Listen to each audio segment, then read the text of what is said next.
Hoje no 16 Válvulas vamos, obviamente, como já perceberam pelo meu entrevistado, falar de uma coisa diferente. Vamos falar de uma coisa diferente, vamos falar de um lado diferente, assim é que é mais correto, do lado dos automóveis, porque tenho o grato prazer, porque aceitou o meu convite e é uma honra para mim poder recebê-lo. O comandante José Guedes, que seguramente quem está em casa a ver a nossa entrevista vai reconhecê-lo de imediato pelas presenças na televisão, sempre que há necessidade de um comentário ou a dar a sua opinião, mas também com muitos livros publicados, livros interessantíssimos que eu desde já incentivo quem não conhece ou quem possa comprar, é só procurar por José Guedes. Penso que seja o Aviador. É assim, não é? Boa noite, Sr. Comandante. Um deles, porque depois tem o Black. Boa noite, muito obrigado pelo convite, é um prazer estar aqui. Obrigado, nós. Principalmente a falar sobre automóveis, que é aquilo que foi desde sempre a paixão da minha vida, mais que os aviões. Só que, infelizmente, eu não tinha talento nenhum para guiar automóveis e tinha algum jeito para os aviões, de maneira que tive que ganhar a vida com aviões, mas o que eu queria mesmo era ganhar a vida com os automóveis, mas faltou-me o melhor, que era o talento para ser piloto de automóveis. Muito bem. Eu dizia 2 livros, pelo menos, Sr. Comandante. Estou errado. O Aviador, depois é uma biografia de Carlos Black. Carlos Black foi um dos pioneiros da aviação portuguesa. E o terceiro é a Rota do Yankee Clipper, que é a história de uma viagem feita durante a guerra, Segunda Guerra Mundial, entre Nova Iorque e Lisboa, com a escala na Horta, com um Boeing 314, que se despenhou ao pousar no Tejo. Poucas pessoas sabem deste episódio. Era, na altura, o maior avião comercial do mundo e despenhou-se em Lisboa. A história foi um bocado abafada, porque se estava em guerra, em plena guerra, a Segunda Guerra Mundial, e porque o regime, era Salazar que governava na altura, também não queria grandes alaridos. Mas eu soube disso por acaso e depois passei uns meses, anos, a fazer pesquisa na Biblioteca Nacional, em Nova Iorque, em certos sítios assim, para poder contar essa história. Em ficção, criei uma espécie de um romance e publiquei o livro. O livro vendeu pouco, porque na altura ninguém sabia quem eu era. Se fosse hoje, se calhar já vendia mais, mas deu-me um prazer enorme. De todos os livros que eu escrevi, foi o que me deu mais prazer escrever e preparar o livro, portanto, investigar, fazer a parte de investigação, assim, deu-me um gozo enorme. O que vendeu mais foi o Aviador, que vai agora para a 9ª edição e não vai ficar por aqui. E foi o mais fácil, porque basicamente contar a minha experiência de vida nos aviões. E é fantástico, e eu recomendo para quem esteja a ver a entrevista que procure então, se não tem, o Aviador de José Guedes. Muito bem. Sr. Comandante, vamos puxar então atrás o filme, como eu tinha prometido, vamos falar de automóveis. Naturalmente vai haver aqui misturas, vai haver cruzamentos com aviões, não tenho qualquer tipo de dúvidas, mas vamos puxar atrás porque o Sr. Comandante, como disse muito bem, logo no início, era uma ambição sua, uma vontade sua estar ligado mais aos automóveis do que aos aviões. Explique-me aqui um bocadinho como é que isso surge, o que é que quer dizer com essa afirmação e depois, no fundo, percebemos o que é que não correu bem para o lado dos automóveis. Eu vou contar. Por coincidência, e só por coincidência, eu estive hoje a almoçar com 2 ídolos da minha infância e juventude. Ernesto Neves e António Peixinho. Nené e o Peixinho. Sou amigo pessoal de ambos e combinamos um almoço, depois estivemos a almoçar em Cascais. Como é que isto começou?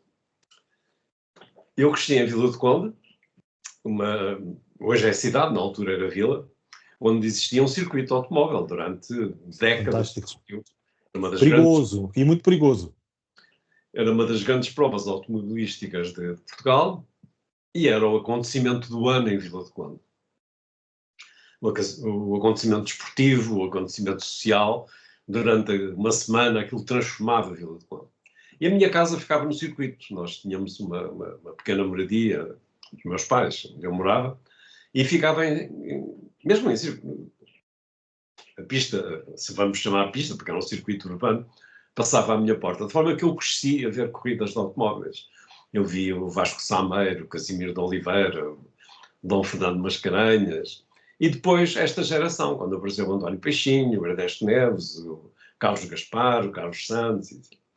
E em Vila do Conde, um dos nossos entretenimentos com os meus amigos, nós devorávamos jornais, o motor, o autosport apareceu depois. Eu lia o motor de uma ponta à outra. Portanto, o volante, talvez, o volante também. Mais tarde, na altura era mais o motor, Já tem aqui outras décadas. Muito bem, mas continue, por favor. Desculpe interrompê-lo. E realmente aquilo existia um fascínio sobre todos nós. Portanto, nós, na altura, conhecíamos os carros só dos jornais. Os carros que corriam em Portugal, o nosso parque automóvel era relativamente fraco, mas o que se passava lá fora fascinava-nos, existia um fascínio enorme. E como acontece em todos os lados, junto com os meus amigos, havia clubes. Eu era Nené, havia um que era do Peixinho, havia outro que era do Carlos Gaspar, e tínhamos grandes conversas, grandes zaragatas, bem, enfim, zaragatas, entre aspas, cada um tinha o seu favorito e apoiava o seu favorito. E começou então aí a nascer a minha paixão pelo automobilismo. Tínhamos também as corridas no Porto, eu assistia a várias no Porto, inclusive uma corrida de Fórmula 1 em 1960, se não estou em erro, no circuito da Boa Vista. Da Boa Vista. Uhum. E Vila Real. Na altura, ir a Vila Real era uma aventura. De Vila de Conde a Vila Real nós demorávamos 5, 6 horas. Hoje demora-se 1h30, né, com a autoestrada. Mas na altura tínhamos que ir pelo Marão, por aquelas curvas todas, eram estradas estreitas, perigosas. Mas ninguém queria saber disso. Nós chegávamos a Vila Real à sexta-feira e só vinhamos no domingo depois das corridas. Dormíamos na rua, nos carros, não tínhamos dinheiro para pagar hotel. E o grande fascínio das corridas de Vila Real, para já íamos ver carros que nunca tínhamos visto. Lembro-me ter visto lá um Lola T70, ter visto carros de Fórmula 3, faziam-se lá corridas de Fórmula 3, apareciam carros exóticos que a gente só conhecia dos jornais. E havia uma festa que era à noite, que era ver os carros nas garagens. Andávamos a saltar de garagem em garagem. A parte deixavam-nos entrar, andávamos lá a ver os mecânicos a mexerem nos carros.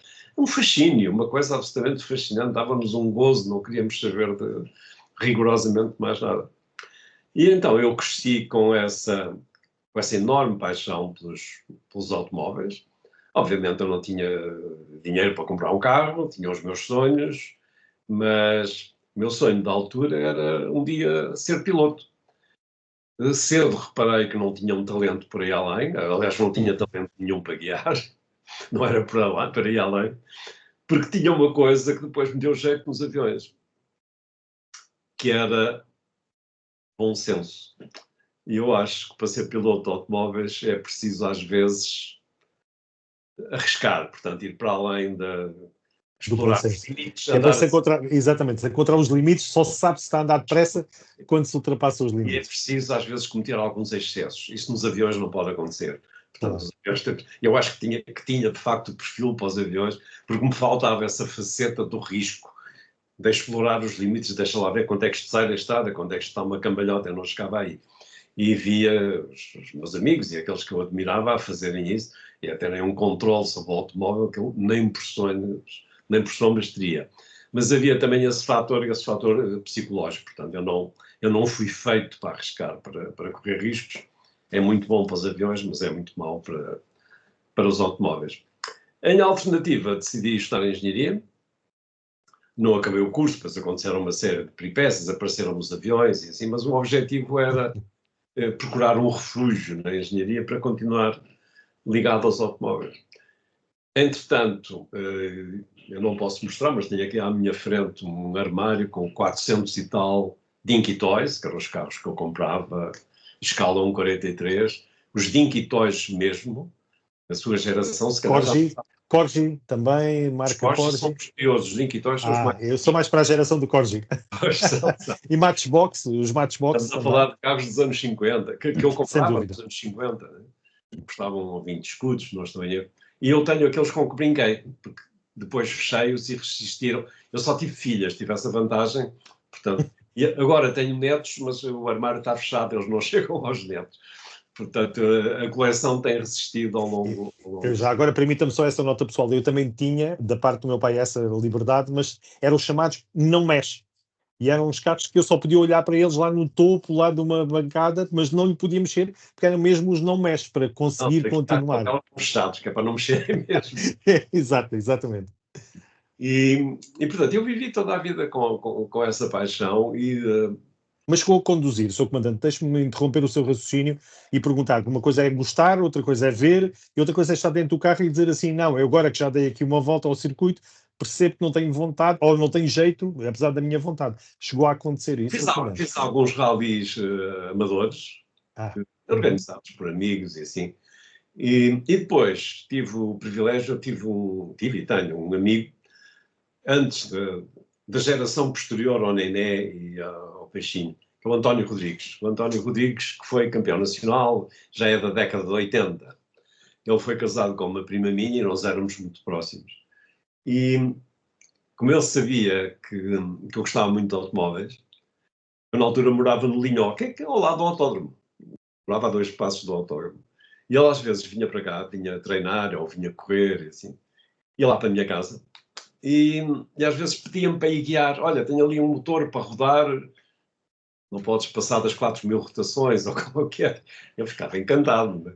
Então ia para o autódromo rodar o carro, e depois era peões atrás de peões, que eu nunca tinha guiado com slicks, eu não fazia a mínima ideia do que andava ali a fazer. Foi uma sorte não lhe ter partido o carro.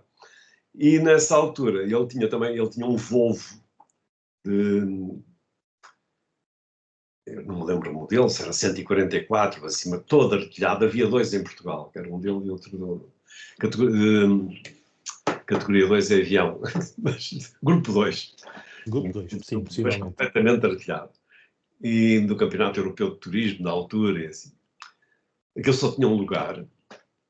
E eu ia dar voltas com ele, tal era o fascínio, pendurado no Santo António, no arco. Eu sentava-me, com as mãos, e andávamos ali a 200 e muito, na reta, e a travar. A coisa mais inconsciente e mais irresponsável que eu fiz na vida. Aquilo bastava o carro bater em qualquer lado, eu saía disparado pela janela, mas era um fascínio ver o carro a deslizar para um lado e para o outro. Ele guiava muito bem, o Tony, como ele chamava, guiava muito bem, e aquilo realmente era um fascínio, é a palavra que eu mais uso. Fiquei sempre fascinado. E às vezes guiava os outros carros que ele tinha, mais pequenos. Eu lembro-me de um Toyota Corolla, que eu andei a rodar à volta do autódromo também. E foram assim foram essas... kart, fiz bastante kart também, na altura que apareceram os karts. Havia uma pista aqui em Camarate, depois a Évora apareceu muito mais tarde. Verdade. Mas ainda... Chegou a rodar aqui em Évora ou não? Chegou a experimentar? Sim, passei uma das maiores vergonhas da minha vida. Ui. Há sempre uma história que se consegue encontrar. Conte-me lá essa. Se pode ser contado. Não sei se é uma vergonha, pode não querer. Fui com um grupo de amigos e com a família. Então foi uma festa de família praticamente. Depois fomos todos dar umas voltas. Eu lembro que os karts tinham 8 cavalos, se não estou em erro. E eu fui dar uma volta e uma das minhas filhas mais pequenas, a minha filha mais pequena, que na altura devia ter uns 12, 13 anos, ela é assim mignone, magrinha, ainda hoje já tem 40 anos, mas continua magrinha, passava por mim que nem um tiro nas retas, porque o peso, sei lá, os 30 quilos, hoje se calhar era mais, da diferença que aquilo fazia, com uma potência tão limitada, tão pequena, ela passava por mim, adeus pai, eu disse, não é possível, esta é a minha humilhação, eu trago a minha filha para aqui para brincar no kartódromo e ela dá-me 10-0 por volta, e assim. Mas na parte sinuosa conseguia-se aproximar dela. Sim, agora em velocidade pura, não. Sr. Comandante, aqui agora voltamos aqui a meter aviões também nesta nossa conversa. Naturalmente nós conhecemos a sua carreira recheadíssima, muitas histórias para contar dos aviões, que eu não vou sequer ousar tocar nesse tema, isso ficam para os seus livros, para as suas memórias, e seria um fracasso. Eu preferia perguntar-lhe se dentro desta, a sua aventura dentro dos aviões, vamos chamar assim, se tem também algum episódio que possa nos contar relacionado com automóveis, nomeadamente conhecer algum dos seus ídolos, ter a ocasião de apresentar um dos seus ídolos e ir à frente consigo no cockpit, que é aquilo que as pessoas mais gostam, não é? Não sei, por exemplo... Já lhe vou contar. Antes disso, sim, eu tive um período, eu fiz a guerra no ultramar, que toda a gente fazia, a guerra em Angola, e a seguir à guerra apareceu este anúncio para os aviões, para a TAP, caído do céu, porque a TAP queria crescer e não tinha pilotos, a Força Aérea não dava pilotos, não deixava sair pilotos, porque havia uma guerra em 3 frentes. E por outro lado também, fins da década de 60, princípios da década de 60, a maior parte das companhias europeias começam a pensar formar pilotos de raiz à aviação comercial. Porque porque até aí eles vinham ou da aviação naval, ou da aviação da Força Aérea, da aviação militar. E como as coisas são bastante diferentes, a partir daí criou-se esse conceito, a Lufthansa, a Swissair, a British, começaram a formar pilotos de raiz para a aviação comercial. E a TAP pôs um anúncio, também queria pegar em pilotos que nunca tivessem voado, dar-lhes um curso, mandá-los para a América, porque aqui na Europa não havia esses cursos, eu fui para os Estados Unidos, quer dizer, eu concorri, mas concorri assim um bocado à balda, não fazia a mínima ideia no que é que me estava a meter, e literalmente isto caiu-me do céu. Então fui para os Estados Unidos, estive lá em 1972 e 73 a fazer esse curso, e quando cheguei cá, já com um ordenado decente, já na TAP, fiz aquilo que eu chamo a minha primeira loucura automóvel. Comprei um Fiat 124 Spider. O Fiat 124 Spider, penso que no ano anterior tinha sido campeão europeu de rallies, na versão Abarth. Eles tinham uma versão Abarth. A versão Abarth. Mas já o carro era lindo de morrer. E depois aquilo ganhava tudo, ganhava os rallies todos. Eu penso que eles foram, agora não tenho a certeza, que foram 2 anos consecutivos ganhar o campeonato europeu de rallies. Isso para mim significava uma barbaridade. É evidente que o meu carro era um carro de série, né? Mas era um primo do carro ganhador. Isso estava nos genes, estava no ADN. Enchia-me de gozo, eu tinha uma enorme vaidade desse carro. Quando eu comprei ainda era solteiro. E conheci a minha mulher, que começamos a namorar, eu ainda tinha esse carro, e fiquei com ele durante uns 5 anos, só o vendi quando nasceu a nossa primeira filha. Esta história é muito curiosa, porque é uma história um bocado romântica. E quando nasceu a filha, eu tive que vender o carro, custou-me uma barbaridade, que eu adorava aquele carro, mas tive que comprar uma carrinha. E como uma desgraça nunca vem só, comprei uma carrinha Citroën GS, que deve ser o pior carro à face da Terra. Bom, mas não vamos falar disso. Que só a versão Palas. Fiquei 2 vezes na estrada com avarias na suspensão, aquilo era um buraco. Isso era muito bom, mas era preciso que funcionasse. A chapa descia, aquilo era uma tragédia completa. Foi o pior carro que eu tive na vida. E o carro era tão mau, que faço uma à parte, o carro era tão mau que depois, 2 anos depois, quis trocá-lo e queria dar o Citroën em troca. E depois perguntava lá no stand, o que quer que fosse, então quanto é que vocês me dão pelo Citroën? E houve um que me disse, se o senhor me oferecer o carro, eu não quero. Fiquei assim. Exatamente. Então, passados 30 e tal anos, 30 anos desse episódio, o carro apareceu à venda. O meu carro apareceu à venda. O Spider. Em muito mau estado. Ele estava parado há 6 anos. Ele estava nas mãos de um colega meu. Ele passou por vários donos e acabou num colega meu, que era também piloto da TAP. Ele, na altura, já não trabalhava na TAP, mas tinha ficado com o carro.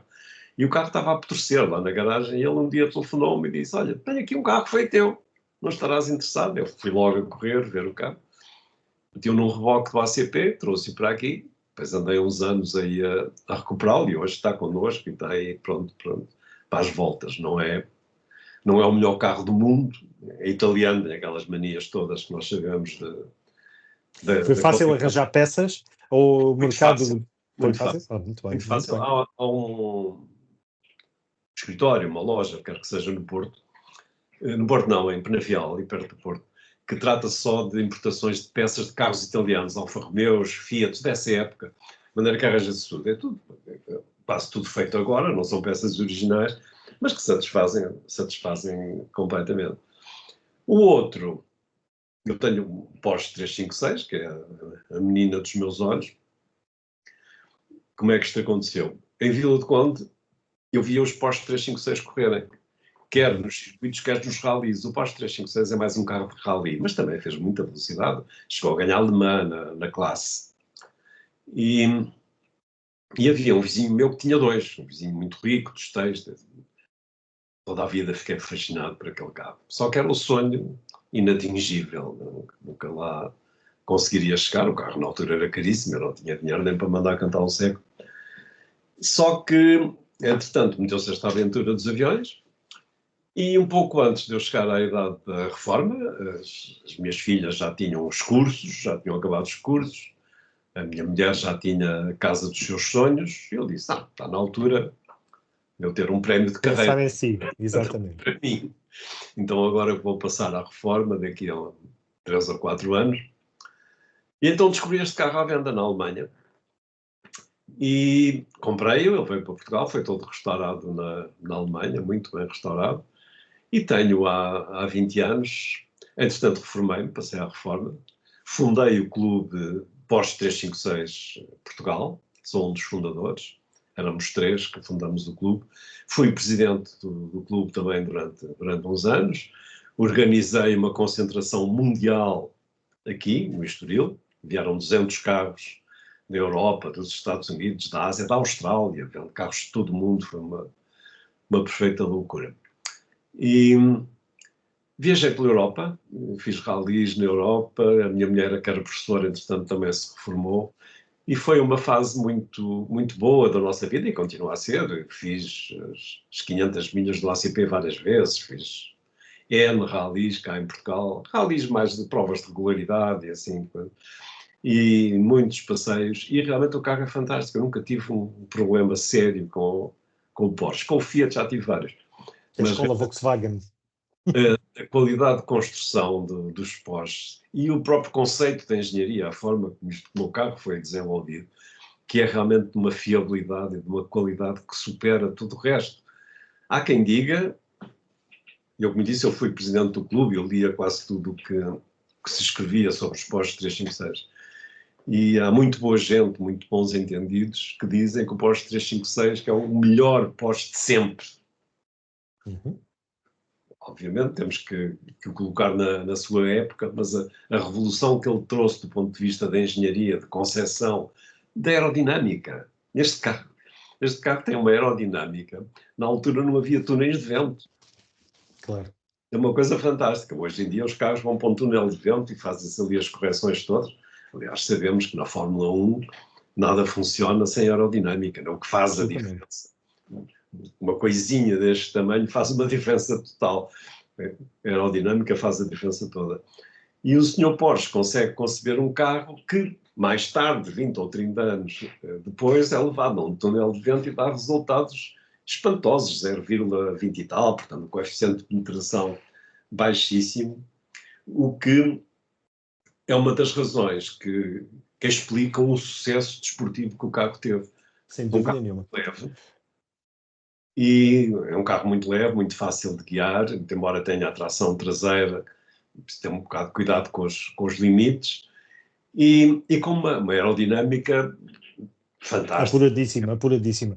Sr. Comandante, eu propunha-lhe, porque não temos também, infelizmente, para a minha tristeza, a noite toda para conversarmos, mas propunha-me irmos para um capítulo final que eu gostava de falar também, antes de terminarmos, e porque já levamos aqui alguns minutos e eu não quero tomar muito do seu tempo, mas gostava de falar um bocadinho dos dias de hoje, porque sei que corre, há pouco falava aí do clube Porsche, mas entretanto faz questão de aparecer também nestes passeios clássicos. E eu pergunto-lhe, no fundo uma maneira que o seu comandante se diverte também, desenferrujando o Porsche, como é que encara estes passeios? Eu não preciso desenferrujar o Porsche, porque é o meu carro todos os Nunca dias. se chega a ferrujar, certo, Eu certo, não ando certo. dele todos os dias, é um facto. Aqui, normalmente ando de Vespa, tenho uma Vespa, as minhas voltas do dia a dia estou com. Mas se preciso sair com o carro, eu saio com o Porsche. É o meu carro todos os dias, a fazer a minha vida. Fantástico. E, como eu disse, já fiz muitos milhares de quilómetros nele, nunca tive qualquer avaria, e dá-me imenso gozo guiar. Se podíamos ficar aqui a conversar a noite toda, porque é uma relação que eu estabeleço. Eu tenho um carro elétrico, tenho um Volkswagen elétrico, e às vezes faço essa comparação. Hoje, quando me perguntam se eu tenho saudades de voar, eu digo, nem por isso. E um dos fatores que contribui para esta minha falta de saudades de voar foi porque os aviões deixaram de dar prazer de pilotar. Tornaram-se muito mais seguros, a eletrónica tornou os aviões muitíssimo mais seguros. Não há comparação possível a nível de segurança entre aquilo que se passa agora e o que se passava há 30 anos atrás, em que os acidentes eram frequentes. Em 2023 não morreu uma pessoa em todo o mundo num acidente de aviação comercial a jato. Uma pessoa. Isto são números absolutamente impressionantes. E Mas eu dizia isso, mas a eletrónica estragou-nos o prazer da pilotagem. Nos automóveis é exatamente a mesma coisa. Este meu Volkswagen é um prodígio de eletrónica, mas onde eu tenho prazer de guiar é no Porsche, porque tudo aquilo é natural. A palavra me dá imenso gozo de guiar, porque tudo aquilo é natural. A mecânica é o contacto com o volante, com os pneus, com o solo, com tudo e mais alguma coisa. O corpo, nós sentimos que mandamos no carro. No avião já não sentimos que mandamos no avião. Eu no outro dia fui dar uma volta a Évora, perto de Évora.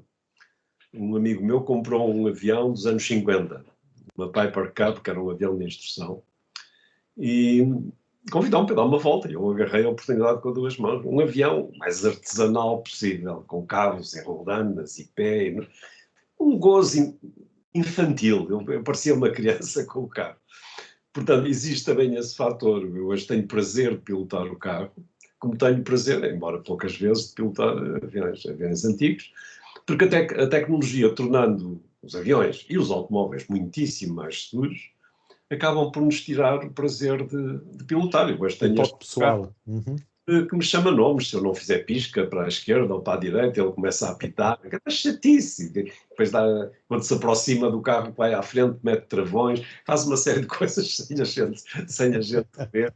Pronto, é tudo muito mais seguro, mas em termos de prazer pessoal, estas máquinas, automóveis ou aviões deste período dos anos 60 e por aí, continuam a fascinar-me, a dar-me Claro que sim. ao prazer. Sr. Comandante, eu tinha prometido para si que quando falássemos, falaríamos em 3 etapas. Falávamos do passado, presente e agora vamos falar do futuro. Em relação ao passado, muito mais para contar, mas do lado das aventuras dos aviões, que não é hoje chamado para aqui. Do presente, porque percebo que é um apaixonado realmente pelos seus carros, que era aquilo que eu queria ouvir. Mas eu ia falar aqui um bocadinho do futuro e queria perceber aqui um bocadinho quando o Sr. Comandante pensa no mais além, pergunto-lhe, quer fazer mais, quer ir buscar mais um clássico porque já restaurou os carros que tinha para restaurar e haverá ainda um carro aí escondido além do seu Spider que queira tocar, ou alguma, vamos dizer, alguma prova, por exemplo, no estrangeiro, charmosa, que chame por si, onde o seu comandante gostaria de um dia também ir? Não, em termos de carros não quero mais, até porque já me sinto limitado com 2, porque tenho que os manter a andar, e do ponto de vista de paixão antiga, eram realmente aqueles que eu queria, era o Porsche, obviamente, e o Fiat Spider, pela relação familiar que tenho, de maneira que nesse aspecto não tenho objetivos nenhuns. Em termos de passeios, eu este ano fiz as 500 milhas, já não fazia, foi a 7ª vez que fiz. As 500 milhas, talvez, não sei se os seus ouvintes sabem, é um dia inteiro, são 800 quilómetros agarrados ao volante. Não é brincadeira. No norte, diria eu, será assim ou não? Ou foi a ideia, fica com uma ideia errada? Não, são em Chaves e acabou em Olhão. Isso, pronto. Está bem, está bem, está bem. Eu Viemos, fixei os troços no norte que eram espetaculares. pela M2, pela antiga estrada M2, só que viemos aos zigue-zagues para fazer 800 km.